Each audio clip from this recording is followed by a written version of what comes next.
Carlo আনচেলত্তির হাত ধরে ব্রাজিলের দুর্দান্ত একটি জয় লণ্ডভণ্ড করে ফেলেছে চিলিকে। মারাকানা স্টেডিয়ামে চিলির বিপক্ষে ৩-০ গোলে বিশাল জয় পেয়েছে সেলেসাওরা। প্রথমবারের মতো জালের দেখা পেয়েছে ব্রাজিলের জার্সি গায়ে স্তেভেও ওলিয়া। এই তরুণ তারকা ৬৬তম মিনিট মাঠে ছিলেন। দেখা গিয়েছে বদলি খেলোয়াড় হিসেবে মাঠে নেমেই দারুণ জাদুকরী পারফরমেন্স দিয়ে একটি গোল করে বসেন লুকাস পাকুয়েতা। ৫ বারের বিশ্ব চ্যাম্পিয়ন্সরা চিলির বিপক্ষে দুর্দান্ত খেলেছে পুরো ম্যাচ। আক্রমণাত্মক ছিল পুরো ম্যাচ জুড়েই সেলেসাওরা। ম্যাচের ৬৪% বল দখলে রেখে ২২টি শট মেরেছে, যার লক্ষ্যই ছিল ১১টি। দেখা যায় ম্যাচের প্রথম গোলটি বাইসাইকেল ভাবে গোল করেছেন এই তরুণ ফুটবলার। প্রথমার্ধে ১-০ গোলে এগিয়ে ছিল ব্রাজিল। দ্বিতীয়ার্ধে বদলি খেলোয়াড় হিসেবে মাঠে নেমেই লুকাস পাকুয়েতা দেখালেন আরো এক গোল। শেষ গোলটি করেন ব্রুনো গুইমারেস। তার এই গোলের মাধ্যমে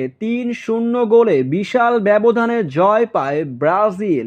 ব্রাজিলের এই জয়ের আরেক নাম কার্লো আনচেলত্তিকে বলা হচ্ছে।